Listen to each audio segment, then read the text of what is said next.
This is the UARKFCA Timeout, the podcast where coaches and athletes share what God has done and is continuing to do in their lives.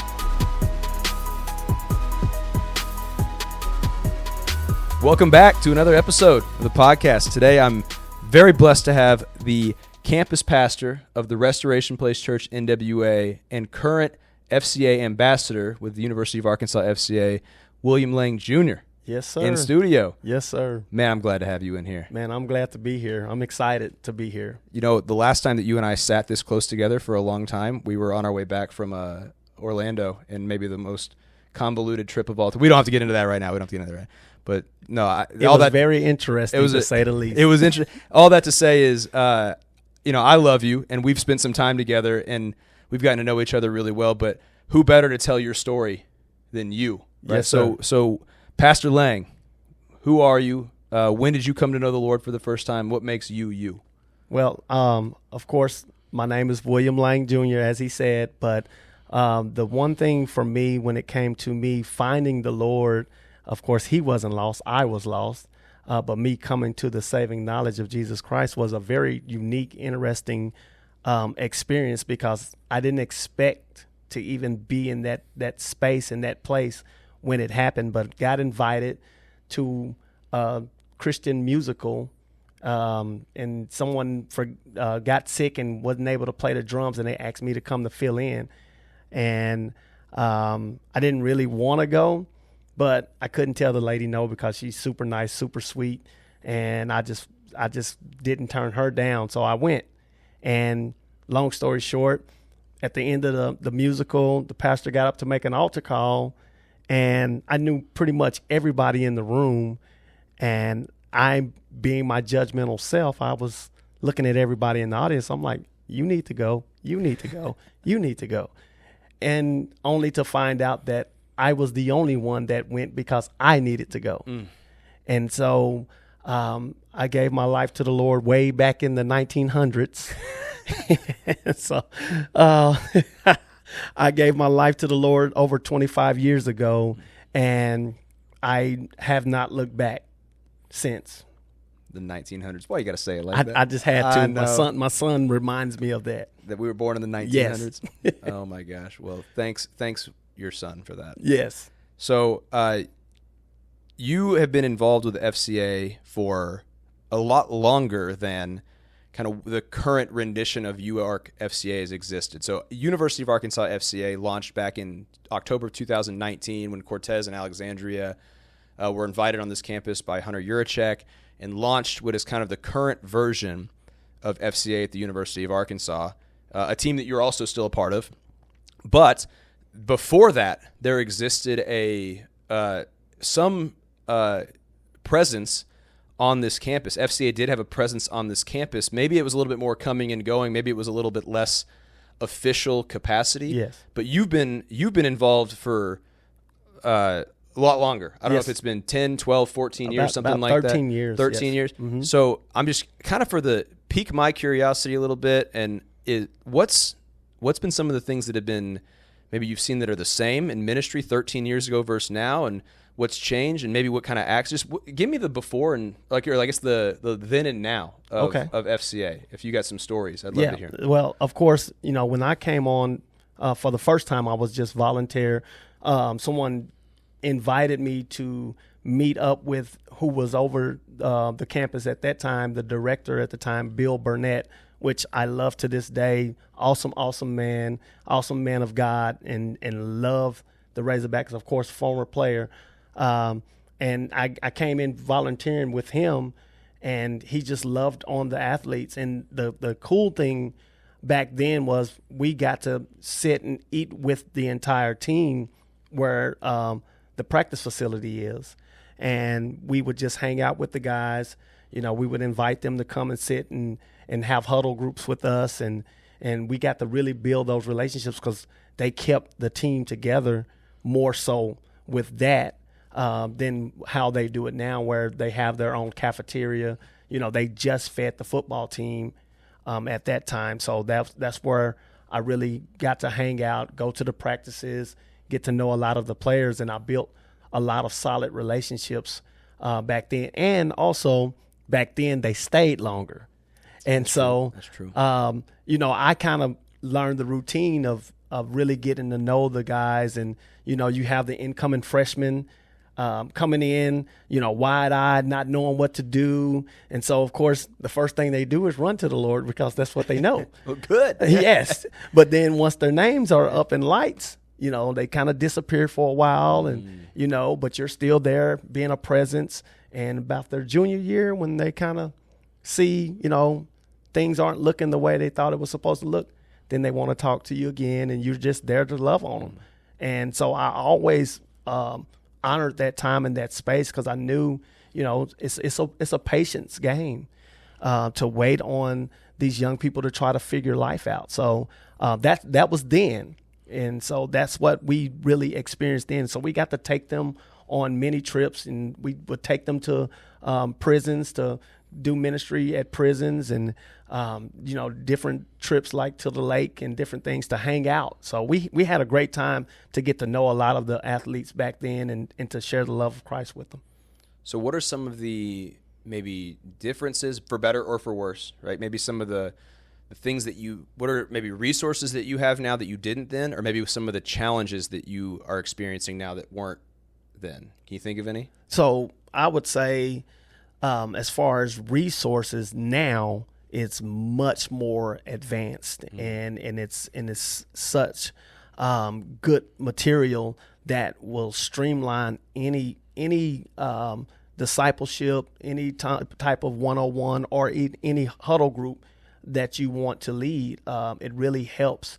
It was there then, but it just wasn't utilized as much. Okay. And I just love how it's put together and how this staff really utilizes it to help, grow these athletes and coaches into a growing relationship with Jesus Christ and his church.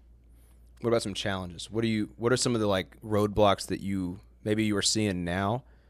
And you kind of alluded to one already. You said that then they stayed, right? Like you could have been a first-round draft pick coming to college, 10 years ago, and you knew that guy was going to be here for 3 years. Mm-hmm.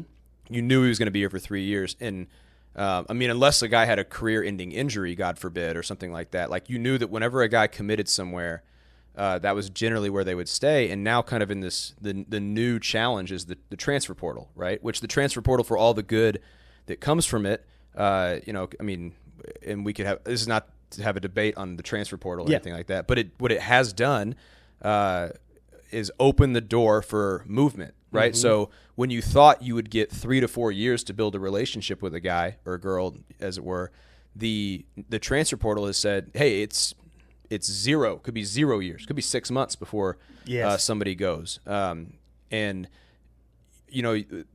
back then you mentioned it's a patience game. Yes, sir.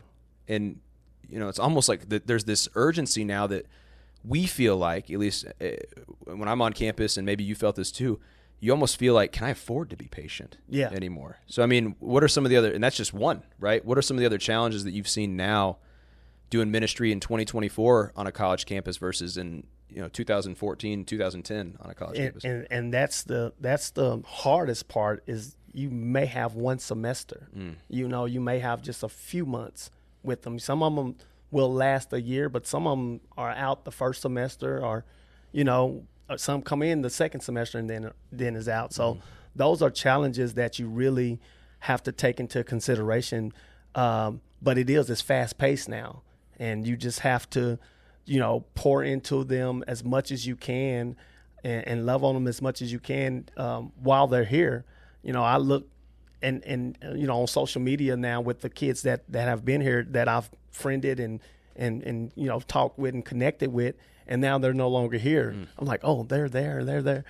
So it's trying to just really, build that relationship at a rapid pace. And I don't want to say it like this, but this is the best scenario. It's almost like speed dating now. You have to you have to just really kind of get in and get to know somebody, in a hurry, and hope that that connection is there. And at the end of the day, if you're there just to sow seed, that so be it. If you're there to water, so be it. Mm-hmm. But we are there to do our part. And so, you let the chips fall where they may, and just hope that you did what you could do on your end. So what doesn't change is being faithful and showing up and sharing the gospel. That's it. Doesn't matter if they're here for 6 months or they're here for 6 years. Because with COVID, some of these kids are here for 6 years, right? And at least in the modern era, whether you have 0 months or 36 or 72 or whatever it is, like showing up and being faithful hasn't changed for 14 years. If it hasn't changed for 14 years, it hasn't changed for 1,000 years, right? Well, that's really good stuff. Now you said, I got to ask because I feel like we glossed over it really quickly, and I feel like there's got to be a story in there somewhere. You mentioned you used to take guys to prisons? Yes.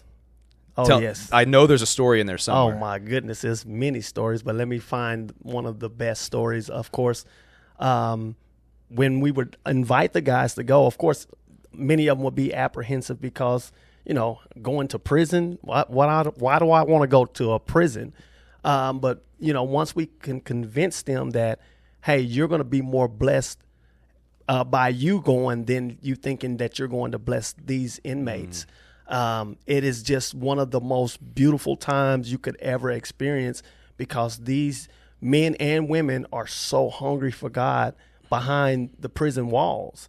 And the thing is, of course, we all know Arkansas is the pro team of Arkansas. And these men, they know all the stats. They know everything about them. They've studied them. And I'm talking about when we get there, they start telling all of these stats, and the kids are like, I didn't even know that, but that's how much they studied them. But at the end of it, it never failed. Those inmates would in turn minister to them and tell them that you're bigger than football. You're bigger than this. God loves you, and your identity is found in Christ and not in the sport that you play. And you see the guys open up. One of the stories that was the funniest to me was, of course, with inmates, you can't touch. There's no touching, no exchanging of numbers or anything like that. But one of our guys who's playing in the NFL now, well, I think he just finished, but he had such a heart for his mother. He was sharing a story about his mother. And we were speaking to the women inmates at the time, and this one lady was sitting on the front row, and she was just weeping the entire time he was talking. And he locked in, and he saw, her weeping. So finally, he was asking why was she crying, and she said his story was her story and her son's, and she was here, and she felt like she wasn't there for her sons. And so he just immediately just went over there and embraced her. And we were all like, no, you can't, don't. And the warden was like, it's fine. Let it go. And it was like, dude, you're about to get us all kicked out of here. But it was such a pure moment and such a genuine moment that when she got out of prison, he got her and her sons tickets to come to a Razorback game. And he built a relationship with them. And it was one of the most awesome moments that I've seen happen when we've gone to the prison. That's beautiful. And now, I know you didn't say his name, and maybe you're doing that on purpose, but tell me this. Was this guy one of them that was a little apprehensive at first about going? I'll say his name because he's a great guy, and he, I love him. But Cody Hollister. Hollister. Yeah, and, he's playing for the Tennessee Titans, but I believe he's done now. I haven't got to talk to him in a couple of years, but I try to stay in contact with all of the guys that I've built those relationships over the years. I've got to marry some, and and hold Bible study still to this day with some of them that's in the NFL. But I was going to say, speaking of former players, you host a weekly, maybe it's weekly Bible study with a couple guys that are still in the NFL or former NFL that either train here or live here now. I mean, yes, and this is something that exists because you have been here. You've been faithful to stick around and do ministry here for so long. And tell us, man, how's that going? Man, it's going good. It's just so great to see now that they're not young men, just trying to find their way as athletes here at the University of Arkansas. Now they're married men, have families, and now this is a career for them. So, now they're trying to find their next when it comes to how do I be a better husband? How do I be a better father? How do I be a better son of God? And that's what's been so amazing to stay in contact with these young men because I've always told them that beyond the sport, it's about your relationship with Jesus Christ. And so I want to make sure you know that our relationship doesn't change whether you play a sport or not. And whether they play a sport or not, or at the University of Arkansas Yes. or not, like it extends so far Yes. beyond that. And, I know that your relationship and kind of who you're referring to specifically has been football players, right? Yes. Which is okay, because that's the mission field that God called you to when he brought you on this campus 14 years ago. That's where he gave you access. That's where he let you in. That's where you were faithful to do work. But the same is true for today. I mean, today you'd mentioned this earlier. Before, it was the football team ate breakfast, lunch, and dinner as a football team with the football team in the football center. And now there's this new building on campus. It's new since then, but it's been around for a few years now. The Jones Center there that has an athlete cafeteria. It's where athletes eat with other athletes, and it's not just necessarily specific to one sport or another. So, and you're still now here doing ministry. And I know that you've mentioned more football players in here, but now 2024, do you find yourself extending outside that kind of initial comfort zone? Absolutely. And that's the beauty of the Jones Center now, is that you get to connect with all different types of athletes. Some of the track guys, building those relationships. So a few of the basketball players over the years I've got to build relationships with. So it just really gives you a much wider range of connection with different athletes. So the Jones Center is a great place to meet young athletes and just really have that one-on-one. Everyone loves to gather around food. You get around food, you have some of the best conversations, and why not get around food and talk about Jesus? Why not? I mean, Jesus loved to get around food. That's it. And teach about the kingdom. Yes, sir. So why that's my favorite version of Jesus, right? That we model after. Let's eat. Let's right? eat. On a positive note here, though, right?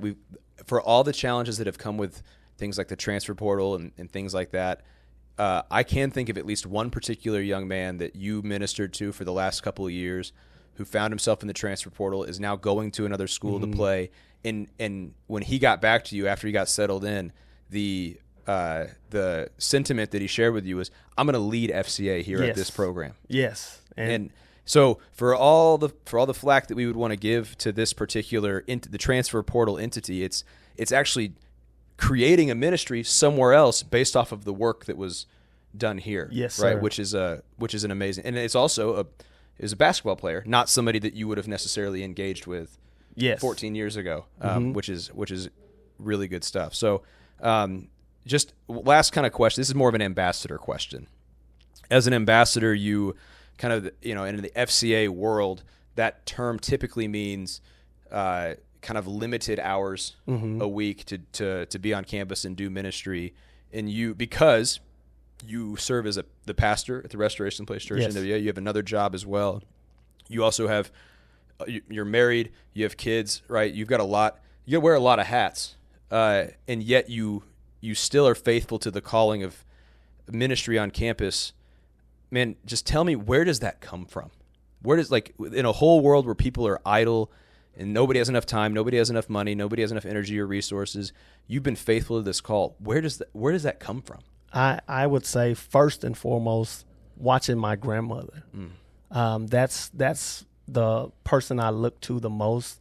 That she said she wished she could be the mother to the whole world and tell them about Jesus, because it's so many hurting babies, so many hurting people that are out there lost. And she says, like a mother hen, I wish I could bring them all in and just tell them about Jesus. I watched her do it all my life. That's the same model that I take in, is like, whoever God has put in my path to reach, I want to reach them. And so I don't want to rust out. I want to wear out. And that's the reason that's what keeps me going.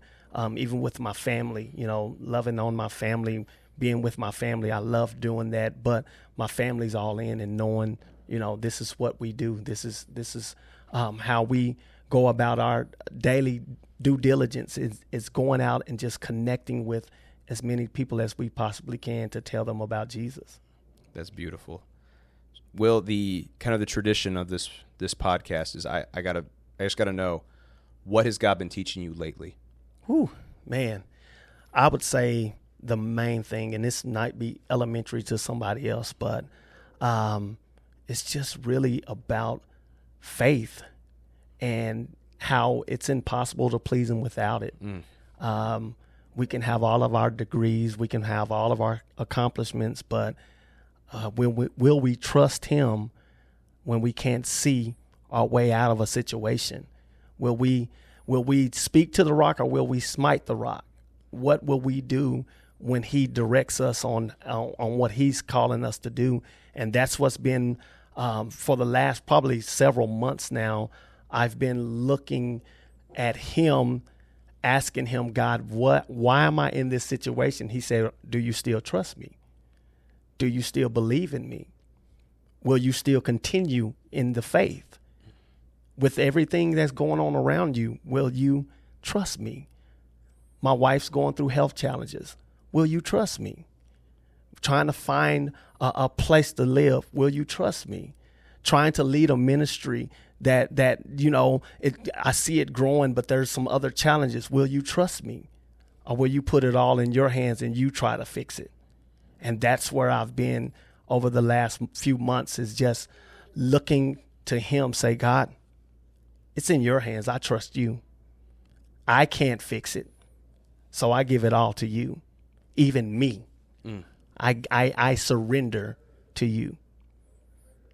Man, my next question was going to be, how have you applied that to your life? But I think you just answered that question. Yes, sir. It's surrender, right? Yes. The act of surrendering not only all these things, but myself to you is how I display my trust in what God is doing. Will, Pastor Lang, thank you so much for joining me today in the studio. It's been an absolute blessing. I love hearing these old stories, the new stories, the challenges, the resource, everything that you've offered here, man. It's been an absolute joy. And just me speaking personally, man, it's been so fun working with you for the last 3 years. Man, I love you, man. I hope we can do it forever. Yes, sir. Forever. As long as God keeps us here, let's keep going.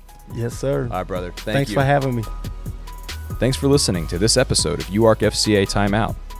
If you enjoyed the story, learned something new, or both, consider subscribing and sharing this episode with a friend.